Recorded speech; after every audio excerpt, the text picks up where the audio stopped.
आज की कहानी है बुढ़ापे की रोटी। हर रोज की तरह दिनेश लाल जी अपने शाम को सैर सपाटे से लौट आए थे। वह अपने जूते उतार ही रहे थे कि बहू ने पूछा, बाबूजी, आज हम पार्टी में जा रहे हैं, हम वहीं से खा कर आएंगे। आज रात के खाने में क्या खाएंगे बताइए। दिनेश लाल जी सोचने लगे, आज रविवार तो नहीं है और ना ही किसी की शादी है, जरूर किसी पार्टी में जा रहे होंगे। छोड़ो, मुझे क्या करना है इस उम्र में। अपने विचारों पर काबू करते हुए दिनेश लाल जी बोले, ऐसा करो बेटा, मेरे लिए 2 रोटियां बना दो, दूध के साथ रोटियां ही खाऊंगा। बहू तुरंत बोल उठी, बाबूजी, सुबह ही जो बनाई थी उनमें से 2 रोटियां अभी भी बची हुई है। अगर आप बहू ने अपना वाक्य अधूरा ही रहने दिया। लेकिन दिनेश लाल जी अच्छी तरह समझ गए कि वह क्या कहना चाहती थी। सुबह की रोटियां खाई तो गैस हो जाएगा। सुबह भी बहुत मसाले वाली सब्जियां ही बनाई थी, जिसके चलते अभी तक खट्टी डकारे आ रहे हैं। और इस उम्र में पेट को संभालना मतलब किसी बिगड़े हुए बच्चे को संभालने से भी ज्यादा कठिन काम। बाबूजी बहू से बोले, नहीं बेटा, इस उम्र में सुबह की रोटियां या नहीं खा सकते। तुम्हें थोड़ी तकलीफ होगी, लेकिन मेरे लिए 2 ताजी रोटी बना दो। बहू को बहुत गुस्सा आया। वे गुस्से में बड़बड़ाते हुए उठी, अब 2 रोटियां बनाओ या 10, काम तो उतना ही बढ़ेगा। आटा गूंदो, रोटियां बनाओ, किचन और बर्तन साफ करो। इन्हें क्या है, सिर्फ ऑर्डर देना है। काम तो मुझे करना पड़ता है ना। बस दिन रात इनकी सेवा ही करते रहो। बहू के बोल दिनेश लाल के कानों पर पड़ रहे थे। हे भगवान, सिर्फ 2 रोटियां बनाने में इतनी तकलीफ। मैंने कोई 5 पकवान तो मांगे नहीं थे। उन्हें बहुत गुस्सा आ गया। लेकिन गुस्सा वहां किया जाता है जहां कोई सुनने वाला हो। उन्होंने अपना गुस्सा निगल लिया। अब तो उन्हें जितनी जल्दी गुस्सा आता था, उससे जल्दी चला भी जाता था। दिनेश लाल जी को अपनी पत्नी की बहुत याद आई। निर्मला जी के जीते जी उन पर कभी बासी रोटी खाने की नौबत नहीं आई थी। उल्टा खाने में 10 चीजें और मिल जाती थीं। खाने के साथ मीठा, पापड़, अचार, दही, छाछ, सलाद और पता नहीं क्या क्या। दिनेश जी को बहुत बुरा लग रहा था।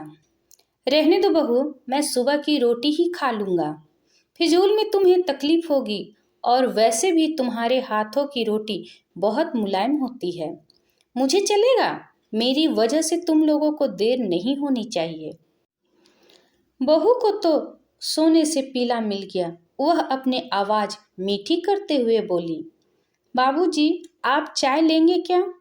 दिनेश लाल जी आपने चाय पीने की इच्छा को दबाते हुए बोले, वैसे कोई खास इच्छा नहीं है चाय पीने की, मगर तुम अपने लिए बना रही हो तो मेरे लिए भी थोड़ी बना देना।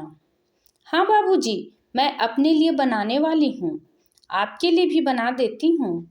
बोलकर बहू रसोई घर के अंदर चली गई। दिनेश लाल जी खुद से ही बातें करने लगे।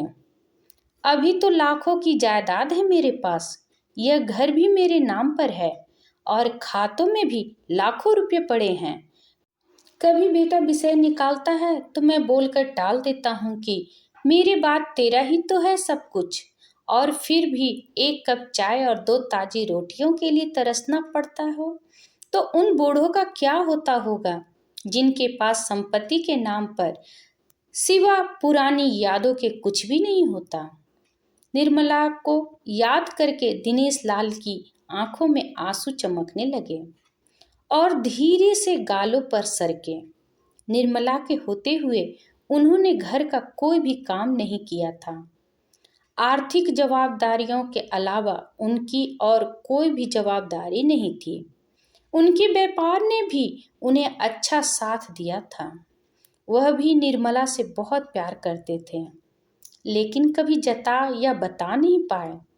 वह यह सच्चे दिल से मानते थे कि निर्मला उनकी किसी पूर्व जन्मों के पुण्य का फल है, लेकिन जिंदगी का भाग दौड़ में वह निर्मला की मन की इच्छाएं पूरी न कर सके। उन्हें वैष्णो देवी जाने का था, लेकिन हर बार यह यात्रा अगले साल के लिए पोस्टपोन्ड हो जाती। घर बार और संसार की जिम्मेदारियां संभालते संभालते कब उनकी इच्छाएं उन्हीं के साथ चली गई पता ही नहीं चला। दिनेश लाल जी ने देखा उनका पोता और पोती दोनों ही स्कूल से आ गए थे। दोनों ने अपना बस्ता सोफे पर फेंका और दादाजी के तरफ दौड़कर उनके गले लगते हुए कहने लगे, चलिए ना दादाजी, खेलने चलते हैं। यही निस्वार्थ प्रेम के कुछ पल थे जिनमें दिनेश लाल जी भी बच्चों के साथ बच्चे बन जाते थे और सारे अपने दुख और यादें भूल जाते थे। वह कुछ बोल पाते उससे पहले ही बहू ने कहा, चलो छोड़ो, दादाजी को हमें पार्टी में जाना है, जल्दी से आकर तैयार हो जाओ, पापा भी आते ही होंगे। दोनों ही बच्चे दादाजी को छोड़ मम्मी की तरफ भागे। उनकी पोती 7 साल की थी और पोता 5 साल का था। दिनेश लाल जी के अपनी सोच में डूबे ही बालकनी की तरफ गए। बालकनी में धीमी ठंडी पवन में उनका स्वागत किया। बहू उनके लिए चाय बनाकर ले आई। बालकनी में रखे अपनी कुर्सी पर बैठकर दिनेश लाल जी घूट घूट कर चाय पी रहे थे। पी क्या रहे थे, निगल रहे थे, क्योंकि चाय के नाम पर सिर्फ कम शक्कर वाला गर्म पानी था, न इलायची न अदरक। दिनेश लाल जी मन ही मन सोचने लगे, बहू के जाने के बाद आज खुद अपने हाथों से चाय बनाऊंगा, इलायची, अदरक और थोड़ी सी ज़्यादा शक्कर डालकर, और उसके साथ रोटियां खा लूंगा। रोटियां खाऊंगा। रोटियां की याद आते ही उनकी मुंह फिर खट्टा हो गया। चाय खत्म होने पर खाली कप लेकर वह किचन में रखने गए। वहां देखा कि बहू और बच्चों का कप धोकर रखा पड़ा है।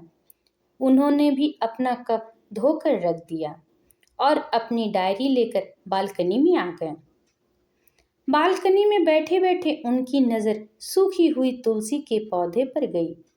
उन्होंने एक लोटा पानी लाकर उसमें डाल दिया। कुछ मिनटों बाद ध्यान से देखने पर उन्हें पता चला कि सूखे हुए तुलसी के पौधे में नई कुपले जैसे मुस्कुरा रही है। उन्हें याद आया कि निर्मला हर सुबह तुलसी को पानी और शाम को दिया दिखा देती थी। अब तो न शाम को और न तुलसी को न ही भगवान के मंदिर में दिया जलता है। पता नहीं कितने संस्कार, इतनी अच्छी आदतें निर्मला अपने साथ ले गई थी। दिनेश लाल आसमान की तरफ देखकर बोले, शकुंतला, मुझे और इस घर को अभी तुम्हारी जरूरत थी। तुम क्यों हमें छोड़कर चली गई? तुमने मुझे धोखा दिया। तुमने हमेशा साथ रहने का वचन तोड़ दिया। तुम मुझे अकेला छोड़कर चली गई। दिनेश लाल की आंखें भर आई। पापा, इतनी ठंड हवाएं बह रही है और आप हैं कि बालकनी में बैठे हैं, अंदर आ जाइए, नहीं तो बीमार हो जाएंगे, बेटे ने दिनेश लाल जी से कहा। बेटा, बहू और पोता पोती सब तैयार होकर पार्टी के लिए निकल रहे थे। किसी ने झूठ मूठ ही मन रखने के लिए भी उनसे नहीं पूछा कि साथ चलिए। बाबा, आप खाना खाकर जल्दी सो जाइएगा, हमें आने में जरा सा देर हो जाएगी। ज़्यादा देर तक जागना आपकी सेहत के लिए अच्छा नहीं है। हमारे पास घर की दूसरी चाबी है, हमारी चिंता मत कीजिए, बेटे ने जाते हुए कहा। ऐसे बोल रहे हैं जैसे मेरी सेहत की बहुत फिक्र है। कितने दिनों से बोल रहा हूँ कि डॉक्टर के पास ले चलो, बीपी बढ़ा हुआ है, शुगर भी चेक करवाना है। थोड़ा सा भी चलता हूँ तो हांफने लगता हूँ। बेटा कहता है कि बुढ़ापे में यह सब तो होता ही है, ज़्यादा भ्रम मत पालिए। वह बेटा, बूढ़े बाप के पास बैठने के लिए थोड़ा सा टाइम नहीं है तेरे पास, और पार्टी के लिए टाइम ही टाइम है। ऐसे अनगिनत विचार उनके दिमाग में चल रहे थे, लेकिन फिर भी उन्होंने हाँ में सिर हिलाया। सभी पार्टी में चले गए। दिनेश लाल जी हॉल में रखे कुर्सी पर आकर बैठे। खाने खाने की अभी कोई इच्छा नहीं थी, इसलिए टीवी चालू की। आज वैलेंटाइन डे था, प्यार का दिन, इसलिए टीवी पर भी उसी के बारे में दिखा रहे थे। दिनेश लाल जी की नज़र पास में रखे अपनी पत्नी की फ्रेम पर गई, जिसने लाल कलर की साड़ी पहन रखी थी। प्यार तो उन्होंने भी खूब किया था निर्मला जी से, पूरी जिंदगी किया था, जी जान से किया था, लेकिन कभी बोल नहीं पाए। टीवी पर दिखा रहे थे तो लोगों ने लाल कपड़े पहन रखे थे, हाथों में लाल फूलों के गुच्छे लेकर वह ग्रीटिंग कार्ड्स की खरीदारी कर रहे थे। पता नहीं दिनेश लाल जी के मन में क्या आया, उन्होंने अपने पैसों का बटवा लिया और निकल पड़े। निर्मला जी के याद में चलते चलते वो एक आइसक्रीम पार्लर के पास पहुंचे। उनकी सांस चढ़ गया था, उनकी सांसों की गति तेज हो गई थी। आइसक्रीम पार्लर के पास एक कुर्सी पर वह आकर बैठे। तभी वहां पर एक छोटी बच्ची आई जो गुब्बारे बेच रही थी। बच्ची बोली, दादाजी गुब्बारे लोगे क्या? इतने ही बचे हैं, बिक जाएंगे तो जल्दी घर चली जाऊंगी। दिनेश लाल जी ने देखा 10-12 रंग बिरंगे गुब्बारे थे। उन्हें याद आया कि निर्मला जी को भी गुब्बारे बहुत पसंद थे, लेकिन अब गुब्बारे लेकर क्या करूं? उन्हीं बच्चे की आंखों में सच्चाई और आशा दिखी। उन्होंने 200 रुपये दिए और सारे गुब्बारे खरीद लिए। उन्हें फिर से निर्मला जी की याद आई, क्योंकि वह भी घर से निकलते समय हमेशा थोड़ा एक्स्ट्रा पैसे लेकर निकलती थी और किसी न किसी जरूरतमंद की मदद किया करती थी। कभी वो टोकते तो वह कहती, हमें भगवान ने लेने वालों के नहीं, देने वालों की लाइन में खड़ा किया है, और थोड़े से रुपयों के बदले में लाखों की दुआएं मिलती है, तो मुझे टोका मत कीजिए। आंखों में आंसुओं के साथ दिनेश लाल जी खड़े हुए रास्तों के बीचों बीच आए।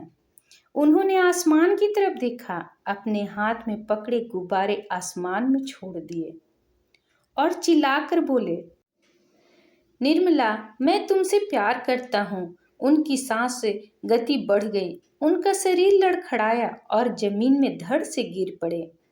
आसपास के लोगों को कुछ भी पता चल पाया उससे पहले ही दिनेश लाल जी ने इस मोह माया की दुनिया को अलविदा कह दिया। उन्हें अपनी पत्नी से मिलने की बहुत जल्दी थी। दिनेश लाल जी को अपने बेटे और बहू से परवाह और प्यार मिला होता तो वे इस मोह माया की दुनिया को छोड़कर इतनी जल्दी नहीं जाते।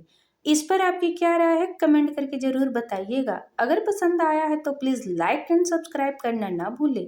इसी तरह और भी कहानी सुनने के लिए कृपया बेल आइकन बटन को दबाना ना भूलें। वीडियो देखने के लिए आपका बहुत बहुत धन्यवाद, और हाँ, शेयर करना